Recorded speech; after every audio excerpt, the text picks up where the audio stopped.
সামনে কি হবে আমরা বুঝতে পারছি না। তো এইটুকুর কারণে এত কঠিন জায়গাটা যেখানে সমুদ্রের নিচে ইরানের নিজস্ব ব্যবস্থা করা আছে। সুপ্রিয় দর্শক,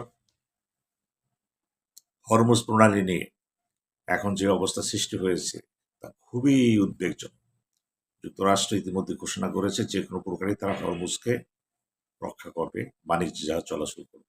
ইরান বলেছে কোনোভাবে এটা সম্ভব নয়। ইতিমধ্যে ইরান হরমুজ প্রণালী বন্ধ করে ঘোষণা করেছে। যেহেতু ইরানের ভাষ্য অনুযায়ী যুক্তরাষ্ট্র একাধিক স্পটে আক্রমণ করেছে, বোমাবর্ষণ করেছে এবং ইরানও সেখানে উত্তর দিয়েছে মাত্র। অর্থাৎ দুই পক্ষে কিন্তু ক্যাজুয়ালিটি হয়েছে। এই অবস্থার ভিতর দিয়ে যুক্তরাষ্ট্র নিজেকে আরো দুর্বার গতিতে আগায় নিচ্ছে এবং হরমুজকে তারা ছাড় দিবে না। এই যে ছাড় দিবে না এবং ছাড় দিবে, এই হরমুজ প্রণালীটা হচ্ছে কোথায়? এটা কিন্তু পারস্য উপসাগরের ভিতরে একটা ছোট্ট প্রণালী, সংযোগ প্রণালী। এই প্রণালীটা কি করছে? ওমান সাগরকে এবং আরব সাগরকে সংযুক্ত করেছে। আরব সাগর মানে প্যাসিফিক ওশান। এই ওশান দিয়ে কিন্তু আপনি ওই অন্যান্য দেশে চলে যেতে পারেন। বিশেষ করে চীনে যাওয়ার রাস্তা কিন্তু এটি বিখ্যাত। এই রাস্তা দিয়ে যাবেন কিন্তু। এখন প্রশ্ন হচ্ছে এই হরমুজ প্রণালীর গুরুত্বটা কেন আসতেছে বারবার? কারণ এখানে এটা দৈর্ঘ্য হচ্ছে 197 কিলোমিটার, প্রশস্ত হচ্ছে 39 থেকে 97 কিলোমিটার, খেয়াল করবেন কিন্তু। এবং সর্বনিম্ন প্রশস্ত হচ্ছে 30 থেকে 35। এবং এটা কিন্তু একটা জায়গায় না, এবং এটা মূলত অধিকাংশ অধিকাংশ কিন্তু এটা ওমানের জলাশয়। ইরানে কিন্তু পড়ছে কিছু অল্প, কিন্তু অল্প পড়লেও দ্বীপগুলি কিন্তু ইরানের দখলে আছে। যদিও 3টা দ্বীপ নিয়ে আরব আমিরাতের সাথে ইরানের বিবাদ চলছে, কিন্তু এখানে কাশিম দ্বীপটা হচ্ছে সবচেয়ে গুরুত্বপূর্ণ দ্বীপ। এবং এই দ্বীপগুলির মধ্যে গুরুত্বপূর্ণ হচ্ছে এগুলি। এবং তাহলে দেখা যাচ্ছে যে ইরান সহজে ছেড়ে দেবে না। ইরানের যে সমস্ত জল সীমার মধ্যে রয়েছে এই 2টি দ্বীপ, যেটা এর একটু দূরেই কিন্তু হয়েছে খার উপদ্বীপ, যেটার উপরে আমেরিকা অত্যন্ত জোর দিয়েছে। কারণ আমেরিকার ভাষ্য অনুযায়ী যদি এই দ্বীপ দখল করে ধ্বংস করতে পারে তো ইরানের একেবারে তেলের যে রপ্তানি সেটা বন্ধ হয়ে যাবে প্রায় 96 থেকে 97%। ইরান বলছে এটাই সব না, আমাদের তো আরো স্পট আছে, সেটা আপনার ভবিষ্যতে দেখবেন। এখন সব কথা শেষ কথা হলো, যে পক্ষে যাক না কেন, যেদিকে যাক না কেন, ইরান একেবারে নাসরবান্দা, সে ছাড়বে না। আমেরিকাও কিন্তু এখন আরো ফেরোসাস হয়ে গেছে। যুক্তরাষ্ট্রের প্রেসিডেন্ট ডোনাল্ড ট্রাম্প বলেছে শান্তি আলোচনার চুক্তি ইতিমধ্যেই প্রায় শেষ হয়ে গেছে। আবার তিনি বলেছেন আলোচনার দরজা খোলা আছে, দুই পক্ষ চেষ্টা করতেছে। অর্থাৎ আমেরিকান পলিসিটা হচ্ছে একদিকে তারা আলোচনা চালিয়ে যাবে, আরেকদিকে তারা যুদ্ধ চালিয়ে যাবে। এবং তার সাথে তো দাঁড়িয়ে আছে, কাজ করতেছে, এটা হলো ইসরায়েল। এখন এই পরিস্থিতি কি করতে পারে? যেটাই হোক না, কিন্তু এই মুহূর্তে কিন্তু পুরো মধ্যপ্রাচ্য কাঁপছে। ব্যবসা বাণিজ্য সব কিন্তু এখানে বন্ধ হয়ে যাওয়ার উপক্রম।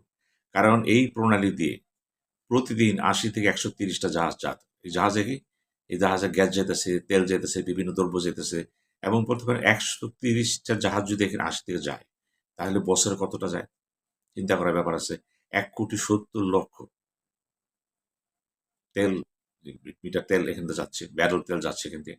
তাহলে পৃথিবীর অবস্থা কি? ধরা যাচ্ছে 20% জ্বালানি, যেটা বলি আমরা, যাচ্ছে এই রাস্তা দিয়ে। কিন্তু এই যদি বন্ধ হয়ে যায় সমস্যা তো হবেই, তেলের দাম তো আবার বেড়ে যাবে।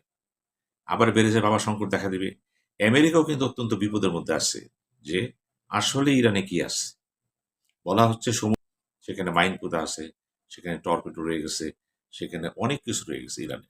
কারণ এই যে দ্বীপগুলির কথা বলছেন আপনি, 5টা দ্বীপের মধ্যে কিন্তু 5টা দ্বীপে কিন্তু সে মোটামুটি কর্তৃত্ব করতেছে। যদিও 3টা দ্বীপ নিয়ে আলোচনা চলছে, বিবাদ আছে এটা নিয়ে আপনার ইউএই সাথে, কিন্তু সেটা বড় কথা না।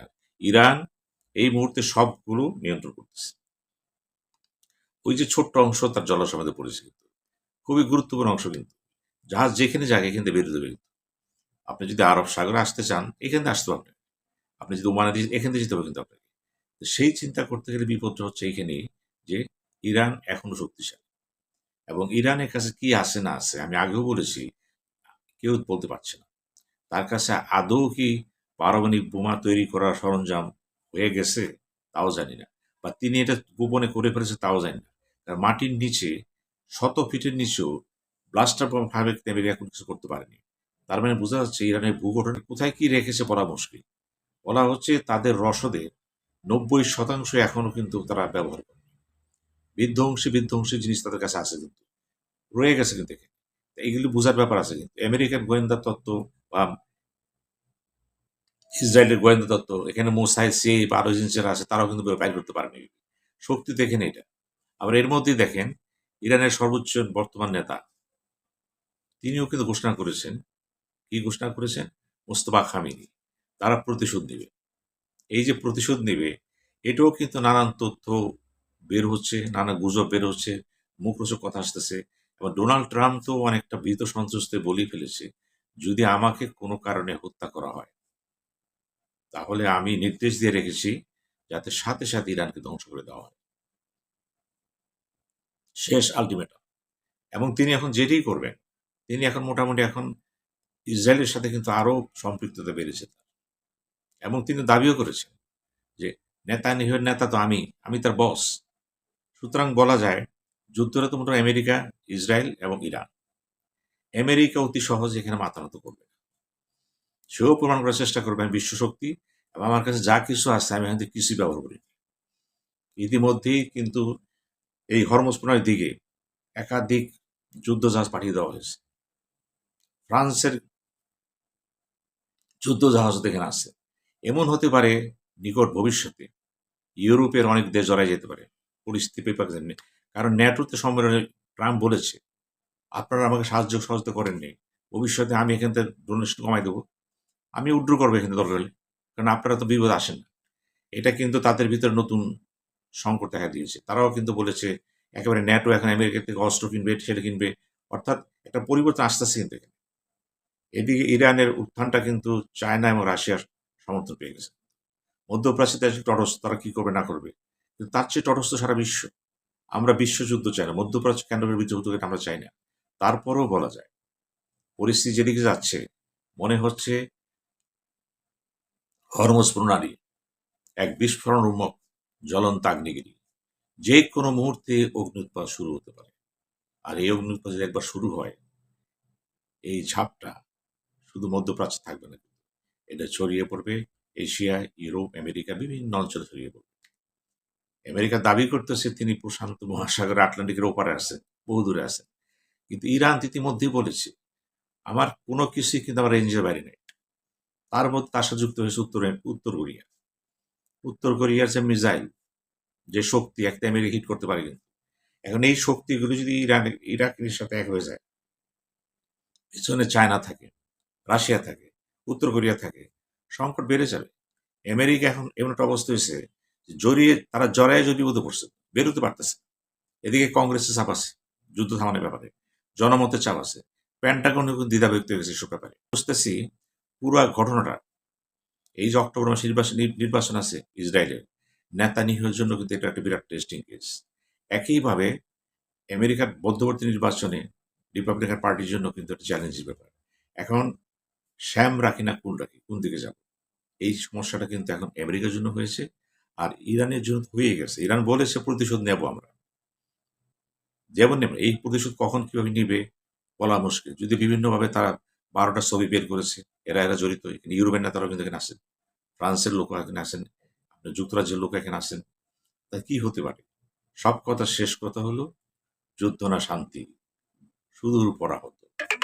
কারণ ওই যে বাংলা সাহিত্য কবি বলেছেন না, নাগিনীরা চতুর্দিকে ছাড়িতেছে নিঃশ্বাস, শান্তি ললিত বাণী শুনে ব্যর্থ পরিহাস।